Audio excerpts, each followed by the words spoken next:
So it's officially sew-in maintenance day and I need to wash my hair, child. So I'm going to go in with some 7-Time Moisture Rich shampoo and conditioner by Tresemme and some LOD organic black soap to wash my hair. I use a dry fit t-shirt because it's just so much better for your hair when drying. I go in with some leave-in conditioner from Mielle, my very favorite. It smells so good. Then I slick my hair down with some Lotta Body mousse and make sure it's all blended and well.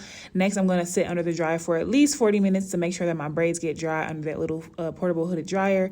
Then I'm going to go in and blow dry my hair, but also kind of getting into those braids to make sure they are dry. That's the most important. Using a heat protectant to go ahead and blow dry my roots a little bit more. As y'all can see, it's silky fine, but we're going to hit this with the hot comb, and I hit my edges a little bit too hard. Praise God. Be careful with the hot comb.